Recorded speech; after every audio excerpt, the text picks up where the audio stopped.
Bon les gars, on se retrouve avec... Les gars, j'espère que vous allez tous bien. On se retrouve aujourd'hui avec une nouvelle vidéo Zap Actu. On va parler de l'actualité du jour. Bon, la vidéo elle va être plus brève que d'habitude parce qu'il n'y a pas grand chose à dire. J'aimerais juste revenir les gars sur le superbe événement qu'il y a eu hier soir d'Ether Fight, l'événement de Billy, dans lequel Greg MMA a combattu.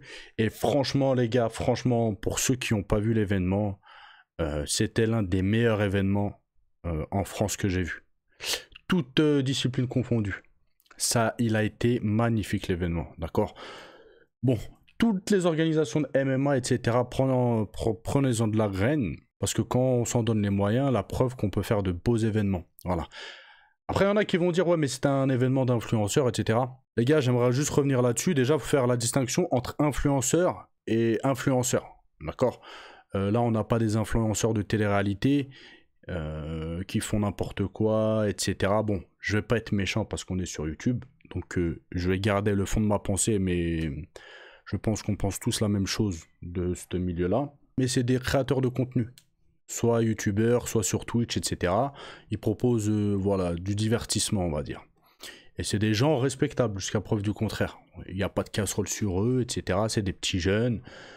Ça n'a rien à voir, on peut pas comparer l'un et l'autre. Donc moi, ce qui me dérange dans les combats d'influenceurs, c'est pas les combats d'influenceurs en eux-mêmes, c'est plutôt les influenceurs qui sont invités. Après les gars, faut faire la distinction entre les événements. Il y a des événements, par exemple des événements de MMA, où c'est que des combattants professionnels.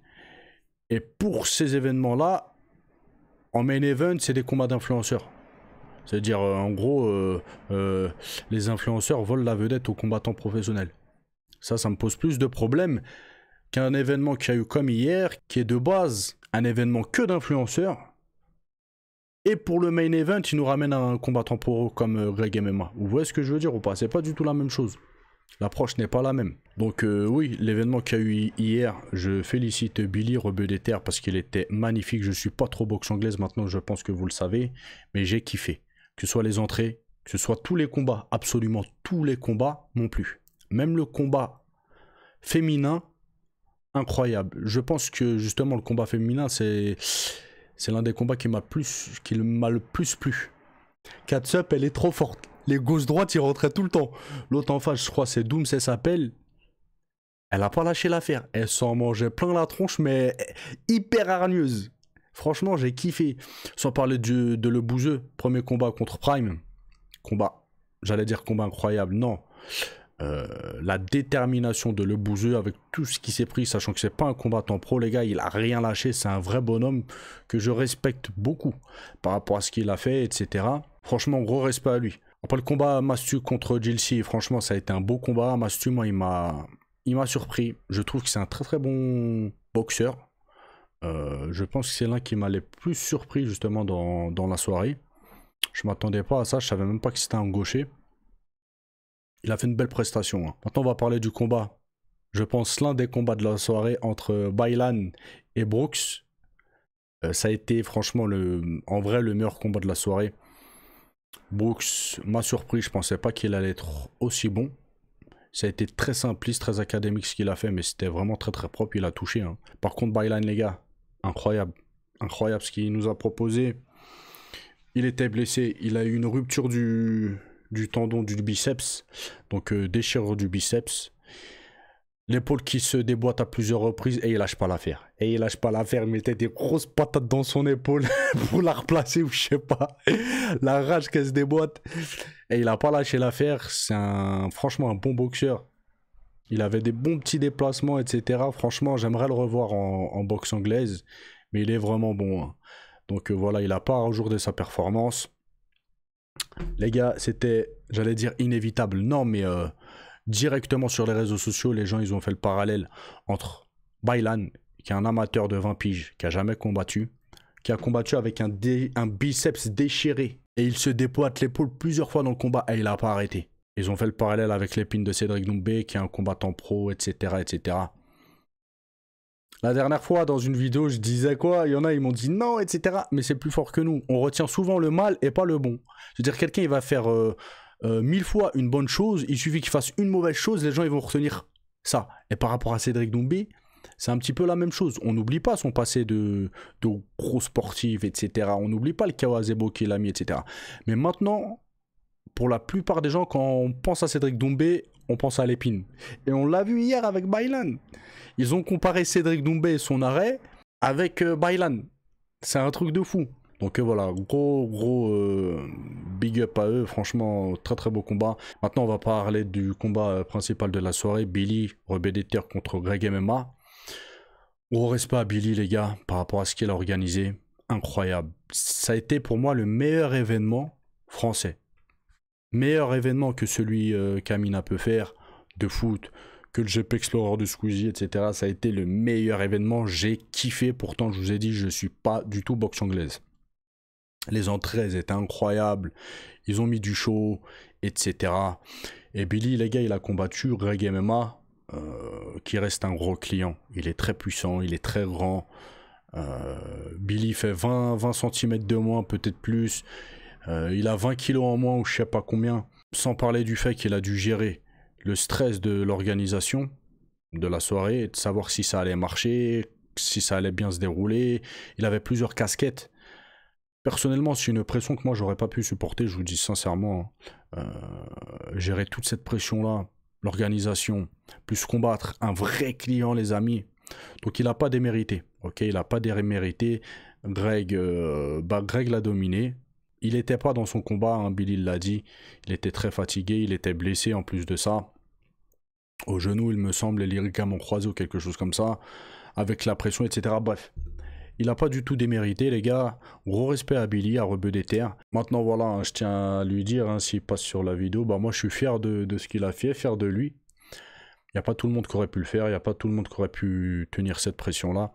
Donc voilà, grosse félicitations à lui. Sa famille doit être fière de lui. Il y a quelques années, bah, c'était un intérimaire, comme il l'a dit hier. Hein. Il a commencé sur GTA, les gars, il jouait avec le clavier sur les genoux et ouais, cassos. Aujourd'hui, les gars, il organise des événements, il y a 40 000 personnes sur place, il y a 1 200 000 personnes qui le suivent sur Twitch, etc. C'est incroyable. Donc bien sûr, évidemment que sa famille doit être fière de lui, après Allah Alem. En tout cas, moi, voilà, j'ai kiffé. Maintenant, les amis, il semblerait qu'il pourrait y avoir potentiellement un DTR 2 avec Thibaut Inchep qui devait combattre de base. Mais là, en fait, ça va être France contre Angleterre ou France contre États-Unis. Maintenant, les amis, on va passer à l'actualité MMA. Bon, les amis, je vous mens pas. Je voulais faire une belle petite soirée en mode boxe. À la suite MMA, je vous mens pas, je me suis endormi. Je me suis réveillé à la fin du match de Cyril Gane. D'accord, je me suis réveillé à 6 h du matin et j'ai vu qu'un seul combat, c'est celui de Shafkat contre Yann Gary. Donc voilà. Et les frères, je commence à vieillir, voilà, j'ai du mal à faire des nuits blanches. Quand t'as 20 piges, 25 piges, faire des nuits blanches, bon ça passe. Mais quand tu te rapproches de la quarantaine, je vous mens pas les gars, c'est un petit peu plus compliqué. Déjà que je suis quelqu'un qui dort très peu hein, chaque jour. Et là je me suis endormi je crois à 3 h du mat ou un truc comme ça. 2h30, 3 h du mat, je me suis réveillé à 6 h et j'ai regardé le combat justement de, comme je vous ai dit, Yann Gary et Shafkat. Ça a été un très beau combat. Yann Gary archi fort, truc de fou. Et ça m'étonnerait pas moi qu'Yann Gary dans quelques années il soit champion de l'UFC. Maintenant les gars, on va parler de Cyril Gane. Bon, j'ai pas vu le combat. Il semblerait, hein, selon tout le monde, bah, qu'il ait perdu le combat hein, contre Volkov. Je pourrais pas me prononcer parce que j'ai pas vu le combat. Bon, en tout cas, il est revenu. Attendez, je vais vous mettre ça sur sa blessure. Il a dit merci beaucoup pour le soutien. Cette blessure en début de combat a changé la physionomie du combat. On voulait autre chose, mais néanmoins content d'avoir ramené la victoire. Il semblerait qu'il se soit cassé le doigt de pied lors du début de combat. Et là, pareil, sur les réseaux sociaux, on le compare à Cédric Doumbé. Il y en a, ils ont dit, et à juste titre, hein, je pense. On a reproché à Cédric Doumbé d'arrêter le combat pour une épine et on reproche à Cyril Gane, malgré qu'il ait continué le combat avec un pied cassé, enfin un doigt de pied cassé, bah, sa performance. Après les gars, on reste français, soutenez-le quand même. Soutenez-le. On sait que des fois il y a des erreurs d'arbitrage, etc. Mais ça sert à rien de le terminer sur les réseaux sociaux. Mais en fait, je comprends pas pourquoi les gens ils ont la haine comme ça. Pourquoi vous êtes autant hargneux en fait avec des combattants, etc. C'est un truc de fou. Surtout avec Cyril Gane, j'ai l'impression. Il a gagné le combat, bon, c'est pas de sa faute. Ça, c'est la décision des arbitres, lui, il peut rien. Voilà. Mais arrêtez de vous acharner sur lui, c'est une dinguerie en fait. Maintenant les amis, on va parler d'Alex Pereira qui a été nommé combattant de l'année 2024. Bon, il y en a, ils sont pas d'accord. Ils disent que c'est Islam Makhachev, etc. Bref, ça joue entre Alex Pereira et Islam Makhachev. Après, c'est selon les préférences de chacun. Bon, pour finir, les amis, on va parler de Khamzat Chimaev. Il y a quelques vidéos, hein, je m'étais dit, est-ce qu'il va avoir un combat pour le titre? Je sais pas si vous vous rappelez, directement, ou est-ce qu'il va faire un autre combat avant? Et voilà, hein, ça m'étonnerait pas, moi, qu'il recombatte une dernière fois avant le titre. Et là, voilà, hein, c'est tombé. Il ne combattra pas pour le titre de l'UFC. Le prochain à combattre pour le titre, c'est Strickland. Donc voilà, je suis un petit peu dégoûté en vrai, de voir Strickland recombattre pour le titre. Ouais, je sais pas trop quoi dire en fait. J'aurais préféré voir un Strickland Nassourdine 2. Ça aurait pu être bien, une belle petite revanche. Voilà, là franchement, je suis pas trop hypé. Hein. Khamzat Chimaev, hein, en attendant de voir qui il va combattre.